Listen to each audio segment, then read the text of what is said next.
This time short. Sharmin Shutta is in terrific touch.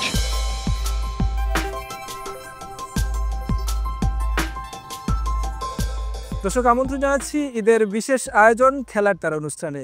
আপনাদের সঙ্গে আছি আমি তারেক হাসান শিমুল এবং আমাদের সঙ্গে আজকে ঈদ আড্ডায় রয়েছেন বাংলাদেশ নারী ক্রিকেটের প্রথম সেঞ্চুরিয়ান এবং কি আইসিসির মাস্টার পুরস্কার প্রাপ্ত শারমিন আক্তার সুপ্তা। সুপ্তা, আপনাকে আমন্ত্রণ জানাচ্ছি এবং কি ঈদ মোবারক। ঈদ মোবারক। ঈদের আয়োজন আমরা আসলে সবসময় যদি দেখি যে ঈদগুলো ক্রিকেটারদের স্পেশালি আক্ষেপ করতে হয়, কারণ টিমের সাথে থাকলে ট্যুরে দেশের বাইরে থাকতে হয়। ওই ঈদগুলা কতটা আসলে মিস করেন? ঈদ বলতে তো আসলে দেশ, নিজের পরিবার, নিজের মায়ের হাতের রান্না। আমার কাছে ঈদ বলতে এটাই তো, পুরোটাই মিস করি। আপনি যদি বলেন যে দেশের বাইরে থাকলে ওটা ঈদ মনে হয় না ঈদের দিনটা, তবে দেশে থাকলে প্রচুর এনজয় করি ঈদের দিন। এরকম কোনো ঈদে আছে যেটা আসলে খুব বেশি মিস করেছেন, লাইক খাবার দাবার থেকে শুরু করে? সব থেকে কষ্ট হয়েছিল একবার এশিয়া কাপে গিয়েছিলাম আমরা চায়নায়। ঈদের দিনই ম্যাচ খেলতে হয়েছে? ঈদের দিনে ম্যাচ ছিল, তো ঈদের দিন যখন ম্যাচ শেষে বাসায় ফোন দিয়েছি তখন আসলে বুঝতে পেরেছি যে ঈদ চলছে।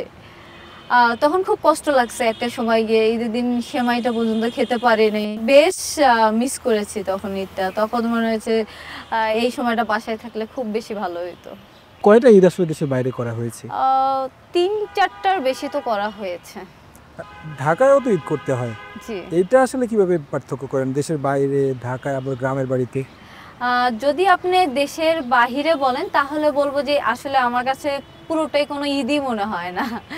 আর যদি ঢাকায় বলেন, হ্যাঁ ঈদটা এক্সিস্ট থাকে, তবে পরিবারের সঙ্গে যে ঈদটা হয় সেরকম হয়তো মজা হয় না।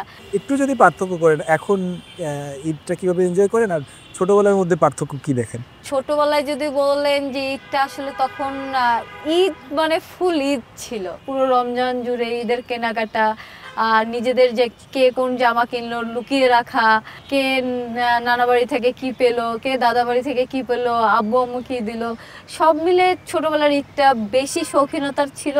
এখনকার ঈদটাও মজাদার, এখন হ্যাঁ দিতে পারি, এটা ভালো লাগে।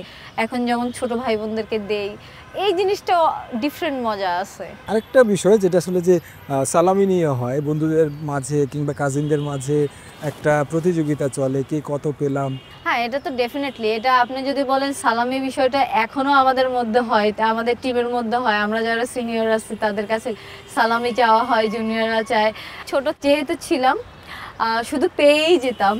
এখন যেটা হয় না, সালামি বড় হওয়ার কারণে দিতেও হয়। এটাও একটা মজার যে সবাই সালামি চাচ্ছে, সালামি দিচ্ছি। আবার অনেকে বলতেছে না এত টাকা দিতে হবে, এর কম দিলে নিব না। এরকম কেউ আছে যে নাছোড়বান্দা সালামি নিয়েই ছাড়বে? হ্যাঁ আছে, মেঘলা আছে, আমাদের সঞ্জিদা মেঘলা, দেন মুর্শিদা হ্যাপি আছে, যে যারা ঈদের দিন আপনার বাসায় থাকলেও দেখা গিয়েছে যে মেসেজে বলবে আপু ঈদের সালামিটা পাঠিয়ে দিয়েন। আপনার বাবা নেই, বাবা থাকতে বাবা মার সাথে একসাথে ঈদ করতেন, এখন আসলে সেই মিস তো নিশ্চয়ই করেন? হ্যাঁ ডেফিনেটলি খুবই মিস করি। আব্বু যখন ছিলেন তখন আব্বু আসলে ঈদটাকে ঘিরে আব্বুর খুব একটা আলাদা আমেজ থাকতো আব্বুর ভিতরে, যে ঈদের দিন সবাই নতুন কাপড় মাস্ট পরতে হবে, কেউ লেট করে ঘুম থেকে ওঠা যাবে না, উঠে গোসল করতে হবে, নতুন কাপড় পরতে হবে। এবং আব্বু যে সকালে নামাজে যেত তার আগে আমরা আব্বুকে আতর লাগানো, মানে সেমাই খাওয়া, এই জিনিসটা এখন মিস করি। তবে হ্যাঁ আব্বু যে বিদ্যমান ছিল আমাদের ভিতরে, এবং তার অভাবটা অনেক বোধ করি। রান্না বান্নার কোনো আয়োজন থাকে নিজেদের মাঝে? নিজেদের মাঝে ওভাবে হয় না, কারণ ওই সুযোগটা খুব কম থাকে। তবে হ্যাঁ বাসায় যখন আমরা থাকি তখন এটা নিয়ে খুব, যে কি খাবো না খাবো বা কে কি বানাবো রেসিপি, এটা খুব হয়। রান্না বান্না কে ভালো করে আপনাদের টিমে? আমাদের টিমে আমার কাছে মনে হয় সবাই মোটামুটি ভালোই রান্না করে, কারণ সবারই একা একা থাকতে হয় মাঝে মধ্যে, মানে বাধ্য হয়ে রান্না শিখতে হয়। জি, বাধ্য হয়ে রান্না শিখতে হয়। কার রান্না খাইতে সবাই মানে আবদার করে আপনি? আমরা আবদার করি সবসময় পিঙ্কির রান্না খাওয়ার জন্য, তবে পিঙ্কি এখনো আমাদেরকে খাওয়ায়নি। না নিশ্চয়ই, যারা পিঙ্কি আপু যদি এই প্রোগ্রাম দেখে থাকে নিশ্চয়ই খুব শীঘ্রই তাদের আবদারটা মিটিয়ে দিবেন ইনশাআল্লাহ। তাছাড়া ট্রেনিং এর একটা বেশি প্রেশার থাকে, ওই সময় আপনাদেরকে বেশ কিছু নিয়মকানুন মেনে চলতে হয়, খাবার দাবার থেকে শুরু করে।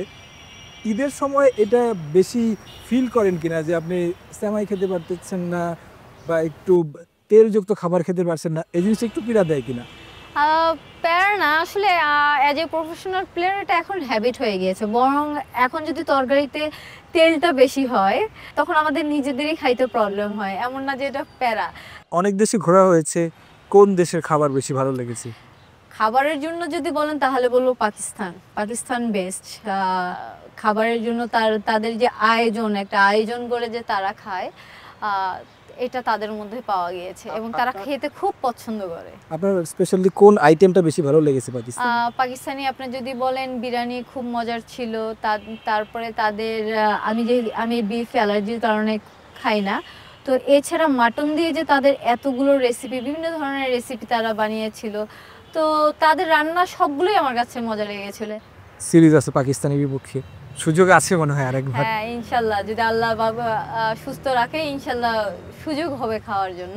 বাংলাদেশের যে টি-20 বলি কিংবা ওয়ানডে ফরম্যাটে বাংলাদেশের যে অগ্রগতিটা গ্র্যাজুয়ালি হচ্ছে, সাদা পোশাকেও তো খেলার একটা স্বপ্ন আপনাদের নিশ্চয়ই আছে। লংয়ের ভার্সনটা নিয়েও দেখছি যে বিসিবিও কাজ করার প্ল্যান করছে। আপনি যদি বলেন যে সাদা পোশাকে খেলার আগ্রহটা, আসলে এটা হচ্ছে যে কোনো ক্রিকেটারের একটা ড্রিম থাকে। গত বছর যেমন আমাদের 2 দিনের হয়েছিল, এবার 3 দিনের হয়েছে এবং মাশাআল্লাহ খুবই ভালো হয়েছে এবং সবাই খুব কম্পিটিটিভ ক্রিকেট খেলেছে। হয়তো বিসিবি চিন্তা করছে পরবর্তীতে হয়তো 4 দিনের দেওয়া যায় কিনা। তো আমরা যদি পরবর্তীতে 4 দিনের খেলতে পারি, ইনশাল্লাহ হয়তো খুব শীঘ্রই বাংলাদেশ টেস্ট ক্রিকেট আন্তর্জাতিকভাবে কম্পিটিটিভ ম্যাচ খেলবে। আইসিসি ইভেন্টগুলোতে পার্টিসিপেট করছি, বাট খুব বেশি যে কিছু করতে পারছি এমনটা না। কিছু করতে পারছি না সেটাও আসলে যদি বলেন সেটাও ভুল। আপনারা যদি দেখেন বাংলাদেশের পক্ষে একটি ট্রফি এখন পর্যন্ত অর্জন হয়েছে, সেটা মেয়েদের হাত ধরে এসেছে। এবারও কিন্তু আমরা যে এফটিভির যে খেলাগুলো শেষ করেছি, এর মধ্যে কিন্তু আমরা 7ম হয়ে শেষ করেছি এবং আমরা এবং নিউজিল্যান্ড কিন্তু সমান পয়েন্ট নিয়ে আমরা রান রেটে পিছিয়ে পড়ে 7ম হয়েছি। আইদার আমরা কিন্তু ষষ্ঠ হিসাবে সরাসরি ওয়ার্ল্ড কাপ খেলার সুযোগ পেতাম। তো আমার কাছে এই অর্জনটাও কিন্তু কম না। সাংবাদিকদের মাঝেও একটা কনফিউশন তৈরি হয়েছিল যে পিঙ্কি নাকি সুপ্তা ফার্স্ট সেঞ্চুরিয়ান বাংলাদেশের ক্রিকেটে, এই বিষয়টা নিয়েও একটু বলবেন। ভাবার কারণটা হচ্ছে 2021 সালে আমরা এবার যে কোয়ালিফাই করতে যাচ্ছি ওয়ানডে কোয়ালিফাই, সেম ওয়ানডে কোয়ালিফাইতে জিম্বাবুয়ে প্রথম আন্তর্জাতিকভাবে কোনো আসরে আমি সেঞ্চুরি করি আইসিসির কোনো ইভেন্টে বাংলাদেশের হয়ে। তবে ওই সেঞ্চুরিটা আন্তর্জাতিকভাবে কাউন্ট হয়নি, ফার্স্ট ক্লাস হিসেবে কাউন্ট হয়েছে। এবং পিঙ্কি বাংলাদেশের হয়ে মিরপুরের মাঠে ইন্ডিয়ার এগেনস্টে প্রথম আন্তর্জাতিকভাবে সেঞ্চুরি করে এবং ওইটা আন্তর্জাতিকভাবে সেঞ্চুরিটা কাউন্ট করা হয়। সালাউদ্দিন ভাই আপনার খুব কাছের মানুষ, একেবারে গার্ডিয়ানই বলা চলে, যে এই বিষয়টা নিয়ে যদি একটু বলতেন। আমার 2008 সাল থেকে আমার বিকেএসপিতে বেড়ে ওঠা এবং সালাউদ্দিন স্যারের ওয়াইফ শাহনাজ ম্যাম, উনি আমাদের টিচার ছিলেন, এখনও আছেন। টিচার তো সবসময় থাকেন। কলেজে যখন ছিলাম তখন লেখাপড়ায় অনেক গাইড করেছেন এবং যখন খেলাধুলায় যে কোনো ধরনের প্রবলেমে পড়েছি তখন স্যারের শরণাপন্ন হয়েছি। স্যার সবসময় আসলে আমার ক্রিকেটটা ডেভেলপ নিয়ে যা যা করা লাগে যে কোনো ধরনের হেল্প যখনই চেয়েছি তখনই পেয়েছি। ব্যক্তিগত জীবনে যদি বলি, বিয়ে শাদী এখনো হয়নি, কি প্ল্যান আছে? খুব শীঘ্রই হবে, তবে কবে হচ্ছে এটা বলাটা মুশকিল, বাট খুব শীঘ্রই জানতে পারবেন ইনশাল্লাহ। পছন্দ নিশ্চয়ই আছে, বা যদি শেয়ার করেন। পছন্দ আছে বলতে এটা বাড়ির উপরেই ছেড়ে দিয়েছি, আমার পছন্দটা আমি জানিয়ে দিয়েছি। এখন বাসা থেকে সব কিছু ম্যাচ হয়ে গেলে ইনশাল্লাহ খুব শীঘ্রই হবে। অপশন তো অনেকগুলো আছে, আম্পায়ারিং কোর্স করেছেন, কোচিংয়ে যাওয়ারও একটা সুযোগ আছে, আবার ধারাভাষ্যকার। আপনি যদি পিক করতে চান, মানে একটা প্ল্যান তো থাকেই মানুষের।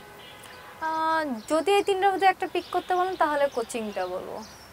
কোচিং নিয়ে আসলে কি কোনো কাজ করা হচ্ছে কিনা, বা না পরামর্শ নেওয়া হয় না? এখনো কিছুই না, নাথিং। বললাম না যে এখনো আমি এই বিষয়ে আসলে কোনো কিছুই ভাবিনি। অ্যাজ এ প্লেয়ার হিসেবে এখনো নিজেকে ওইভাবে চিন্তা করছি এবং ড্রিম দেখছি বাংলাদেশের হয়ে ওয়ার্ল্ড কাপ খেলবো। আমরা শেষ পর্যায়ে চলে এসেছি। কিছু প্রশ্ন একেবারে এক কথায় উত্তরের জন্যই জানবো আর কি আপনার কাছ থেকে। আপনি যদি কোনো লেজেন্ড বোলারকে মানে 6 মারতে চান, সেটা কোন বোলারকে মারতে চান? Alice peri. এলিস পেরি পুরুষ ক্রিকেটারও হতে পারে সেটা, যদি পুরুষ ক্রিকেটার বলেন তাহলে এই মুহূর্তে তাসকিন আহমেদ। তাসকিন, আচ্ছা তাসকিন নিশ্চয়ই প্রস্তুত হবে। কিংবদন্তি ক্রিকেটারের সাথে যদি আপনার জীবনকে এক্সচেঞ্জ করতে চান, যদি মনে করেন যে আমি এই ক্রিকেটারের মতো যদি হতে পারি? সচিন টেন্ডুলকার।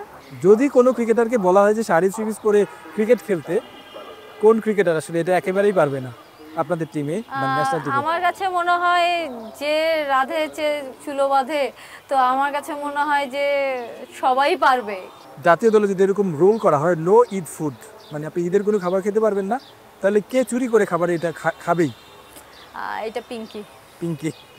আচ্ছা, বাজারে সবচেয়ে বেশি দামাদামি করতে পারে কি মেয়েরা? এটাতে ওস্তাদ, আপনাদের মাঝে কে বেশি ভালো পারে? আমাদের মাঝে আমার আসলে এই বিষয়ে খুব বেশি আইডিয়া নাই, যে কারণ একসঙ্গে খুব কম শপিং করতে যাওয়াটা হয়। তবে ফাইমা সবসময় কেনার পরও কনফিউজ থাকে, ও দামাদামি খুব যে একটা করতে পারে তা না, কেনার পরে কনফিউশনটা থেকে যায় ওর মধ্যে। আচ্ছা, ক্রিকেটের প্রশ্নে আসি যে ড্রিম ওপেনিং পার্টনার, কার সাথে পার্টনার হয়ে ব্যাট করতে চান? যদি এই মুহূর্তে বলেন তাহলে বলবো যে রোহিত শর্মা। রোহিত শর্মা। কোনটাকে আপনি প্রেফার করবেন, মানে 6 মারা নাকি একটা খুব দুর্দান্ত ক্যাচ নেয়া? দুটাই, যদি সেটা বাংলাদেশের জন্য উইনিং মোমেন্ট হয়। ওয়ান অন চ্যালেঞ্জে কার সাথে যেতে চান? অন অন চ্যালেঞ্জে মারুফা। ক্রিকেটের সবচেয়ে বড় অনুপ্রেরণা কি আপনার? যে আমি আসলে যখন ক্রিকেটে স্টার্ট করি তখন সচিনকে চিনতাম সবে মাত্র, এছাড়াও তেমন ওভাবে ক্রিকেটে কাউকে চিনতাম না। আর এই মুহূর্তে যদি বলেন মুশফিক ভাইকে বলবো। ছেলেদের কোন লিগে খেলতে ইচ্ছে করে? তাহলে বলবো যে আইপিএল। জাতীয় দলে রেডি হতে বেশি সময় নেই কি? এটা পিক করা কঠিন, কারণ ইমরান স্যারের টাইমের আগে সবাই পৌঁছাতে হয়। আমরা শুনলাম যে আপনি ভালো গান করেন, একটু গান শোনান না আমাদের। না না, আমি এই বিষয়ে বলবো যে আমি একদমই ভালো গান পারি না। আমাদের মধ্যে সব থেকে দারুণ গান করে হচ্ছে রুমানা আপু, জ্যোতি, ফাইমা, ওরা খুব ভালো গান করে। যদি দর্শকদের উদ্দেশ্যে আসলে কিছু বলতে চান? ধন্যবাদ। দর্শক সবাইকে ঈদ মোবারক, এবং সেই সঙ্গে ঈদের অনেক অনেক শুভেচ্ছা। আপনারা নারী ক্রিকেটারদেরকে সাপোর্ট করবেন, নারী ক্রিকেট দেখবেন এবং নিজেরাও নারী ক্রিকেটারদেরকে এগিয়ে নিয়ে যেতে সাহায্য করবেন, এবং আমাদের সকলের জন্য দোয়া করবেন আমরা যেন এই যাত্রায় ভালোভাবে কোয়ালিফাই করতে পারি এবং দেশের হয়ে ওয়ার্ল্ড কাপ প্রতিনিধিত্ব করতে পারি। ধন্যবাদ সবাইকে।